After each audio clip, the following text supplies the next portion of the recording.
Going to tell someone that has this ideology that they should act on it. Clearly, this guy had the background in it. And, in the FBI Behavioral Analysis Unit, they teach something to all students. And you know what? Shoot out to the one student that went ahead and took down a gunman, which was like he had a knife on him and he went up against a guy with a gun. That is being brave and being a savage. Jesus. I learned this when I was in the FBI Academy. The best predictor of future behavior is past behavior. And so it should be no surprise or shock to anyone that a person that would align themselves with ISIS, even though they were a National Guardsman and want to commit a terror attack against the country that took them in, is willing and able to do pretty much anything at that point. Yeah, so then why this judge, the Bush judge? You'd think the Bush judge would know better. This guy slashes the sentence in half and lets him free. Why can't we denaturalize or unnaturalize these guys? They've taken up arms against the country, basically. Get him out of here. Why wasn't he out of here? Well, yeah, Jesse, that's a good question. There is a process for denaturalization. United States, Customs or Citizenship and Immigration Service is responsible for that, USCIS. And they can denaturalize someone. And there are terms. If you look on their website, it shows. I got to look them up. I got a couple of people I want to denaturalize. That within 5 years of becoming naturalized, if you align with a subversive organization, a communist, anti-American group, anything I would say like that, ISIS is subversive falls in that regard. Right. Yeah, I would say so. So I don't know if it was within 5 years of his naturalization, but that's the norm of the law. It doesn't mean that a judge or some officials can't say, oh, we're revoking your citizenship, you're gone at any time. All right. So both of these guys, one came from Lebanon, violent country. One came from Sierra Leone. I mean, that is just a wicked place, tons of violence. We're bringing these people here. We're naturalizing them. It seems dangerous. Why are we taking in people from these war-torn nations and turning them loose? Well, that's the question. And you hear, or at least you heard in prior administrations, that these people are vetted. And the problem is when you come from, especially third world countries, what process could you possibly do to vet them? It's almost impossible. If you have a person coming from, a rural village in Afghanistan, it's not like you're going to go get their driving record. Deport all of them, especially all the Dominicans that are here to breaking the law. And get the NCIC records like we have in the United States that the FBI keeps. And so there's really no way to know what their background is. I mean, we worked Somali terrorism for years, and most of the Somalis had no records of any kind before coming to the United States, none whatsoever. They couldn't tell you their birth date. They couldn't tell you where they were born. All they could tell you was their family name. Yeah, well, now a lot of them have criminal records because they just got caught stealing billions of dollars. Tim, great to see you. Thank you so much. The media and the Democrats start going after American soldiers. Here's a quick story. I thought I got to get better at sharing stories and shit. I think building a relationship with somebody else is a little difficult, especially in New York City, where you have all these multimillionaires, billionaires, and rich people, strong rich people. So I said to myself, you know what? Let me go get myself a third world country girl. So then from their perspective, I'm the rich guy. I'm the one doing good. And I'm the one that's going to help out. So I did that. I went to the Dominican Republic and married the most beautifulest, the prettiest broke girl in the country. Like undiscovered beauty. Found her. Tag, you're it. Came back here and that didn't work out. I ended up breaking it up. So I ended up getting a divorce. So I said to myself, what the hell is going on? Why am I following her lead? I cannot live a life following another person's lead that doesn't work for me. Like, I feel miserable. And that's what you call a simp. And not just the word simp, but the fact that I was just miserable. Like, nothing that I wanted to get done was getting done. Like, I'm living a freaking below average life. It's like, what the hell was that? I went to 8 years of college. What the hell was that about? What a waste. Moved on, got with somebody else. supposedly a smart Dominican girl, but she was just smart enough to divorce me. Now got me going to court, trying to get me to sell my beautiful house to get her share. I'm about to call ISIS on her. It's a 5-year denaturalization. See if I can get out the country for being smart.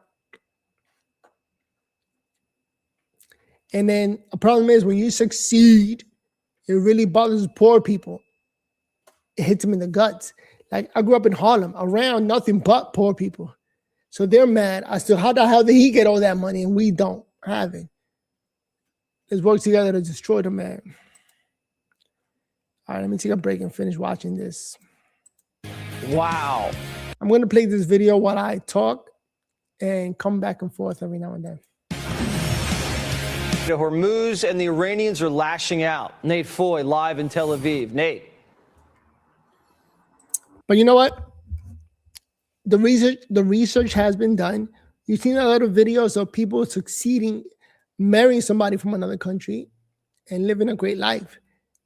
And then there's other people that marry women from other country and just get got. You know, they figure out how to get him, take him for his money, and now being extorted. So with my second wife, I'm being extorted. It's funny, right? Because what I did was, since the second wife didn't work, I went back to the first wife. And I'm like, look, I'm not going to be here alone. So I'm dragging you with me to this hell, through this hell on earth. And we're going to make it work, whether you like it or not.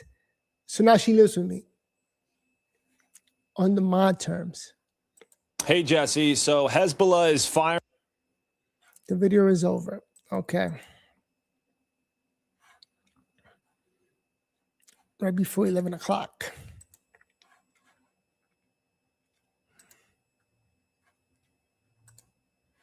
So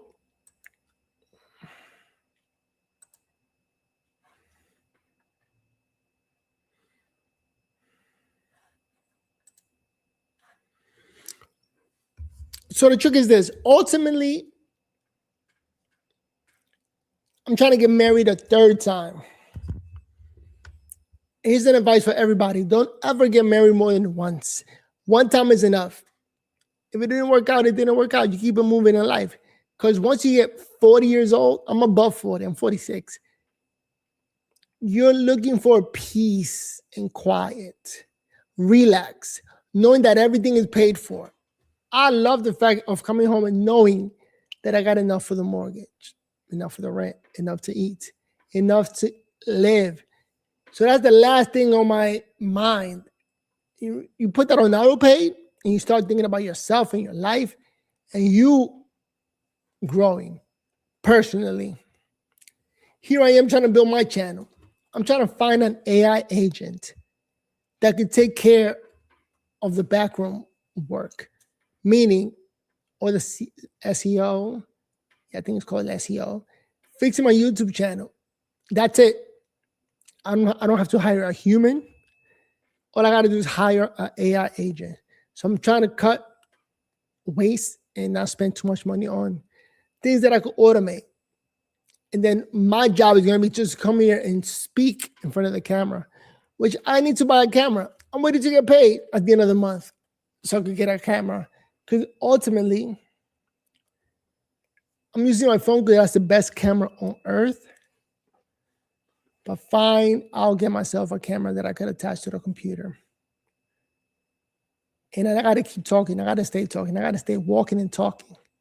I am battling PPMS, so my solution is to talk as much as possible. Now, my second marriage was still going through a divorce. I had to fork over 10 grand to the divorce lawyer to fight this case. So she's costing me money, big time money. But it's like, all right, fine.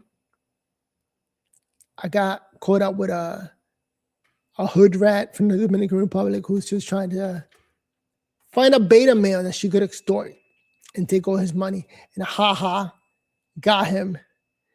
He only went to school for for 8 years. That means nothing. It's all about getting a girl. And it's like, no, it's not. I'd rather boil alone and die. I'd rather die alone than live with this girl. It's funny because she started metamorphing into a man. It's like, oh my God, when I look at her, I see a man. I don't even see a girl anymore. This is pathetic. Here I got a picture of my first wife on the wall. Because I'm thinking, a lot of my friends, guys, they put posters up of men, like athletes they respect and admire. But I'm thinking, I'd rather have pictures of like beautiful women that I admire their beauty. Women are beautiful, and that's it. That's the only place where beauty comes from. Right? I got a couple of pictures with me, but next to her. Right? My first wife. Again, like I said, my first wife is a beautiful person, physically. And on the inside, she's a peaceful person. And I think those two things are the right thing for them to have. I don't want to have to argue every day. I don't want to talk about my decisions and fully explain myself to anybody. How about I say we're doing this, period. And all I need you to do is say, okay, let's go. Like, I went to Florida. On a Monday, I said, we're leaving to Florida on Thursday. Look at that, 3 days planning, because I said so in a conversation. And we went all the way to Florida for like a weekend, for 4 days. Who gets to do that? I'm not explaining myself. This is what we're doing. Today, I got plans for today. All right? Everybody sleeping? When they wake up, we're going to go shopping today because I want to go food shopping. I want to go grocery shopping. Then afterward, we're going to go to a restaurant that I like. We're going to go eat. And then we're coming home. I don't want to hear it. All right? Get dressed. We out. And also, better than PPMS, I got myself a Tesla. Why? Those cars drive themselves. You know the beauty of it is to just sit somewhere. It's like sitting on an elevator. You don't think about it. You just hit the floor where you want to go. And that's it. And you stand there until the door opens. Same thing with my car. I tell Tesla, the car, where I want it to go. I press the button. I just sit there. While the car is driving, I get to look to the sides, enjoy the scenery, talk to everybody in the car if I want to. Not overdo anything. Live a peaceful, tranquil life. That's it. The only way you get to do big things is like athletes do big things. They make money. You got to make millions of dollars to do all those extravagant moves. And if you think about it, those athletes, they don't go into financial planning. They got to get themselves the right financial planner on their team to make sure they make it to old age with a lot of money, enough to cater to their lifestyle. So that's where I'm at. You don't really need a lot of money to live in life. You just need a good budget, and you budget yourself. And that's it. I budget all my bills where I don't have to worry like, oh my God, I got to call my mother, I got to call my father. Man, you're a grown-ass man. If anything, they call you for money. They call you for help. As a matter of fact, I'm the one people call when they need anything. But because of my situation, going through my divorce, nobody calls me. You know, I'm going through my fight right now with this maniac. It got me to buy 2 dogs. Now I got to take care of the dogs. I love dogs. I love animals. So I'm okay with it. But let's see what she wants to take this fight. And this fight ultimately is going to end up being financial, because you could ask and request anything from the opposing party, which is me, but it just costs money. Lawyers charge a lot of money. So basically, you're not working for you. You're not working to make yourself a lot of money. You end up working to pay the lawyers a lot of money. So at the end, when all said is done, when all is said and done, whatever you make is going to be to give to the lawyers.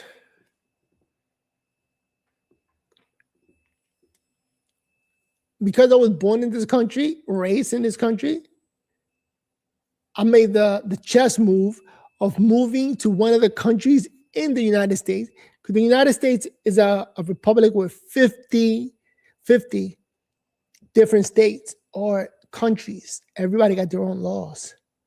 So if you move to a state that the law said you got to give half to the wife, it's a little tough. But there's states that say, no, we're going to distribute things out equitably. Look at that. Equitably. Now you got to look that up. What does that even mean? Oh, it got to be fair. Fair according to who? So that's where I'm at. Hopefully, equitably, we need to deport that young lady. I forgot to turn the light on earlier. Let me turn this off. Good morning. Just checking in to see if you found a home to purchase. With that said, let me get out of here. See you in the next video. Peace. I need a haircut. Oh, and by the way, keep fighting, moving forward. Don't get married more than once. And if you do get married once,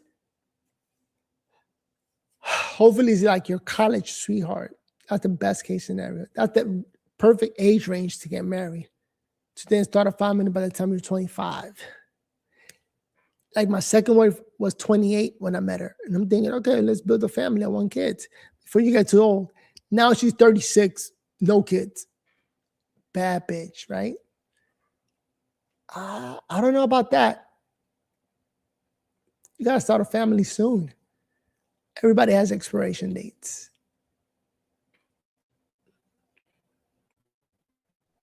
Anyway, let me stop thinking. With that said, see you in the next video.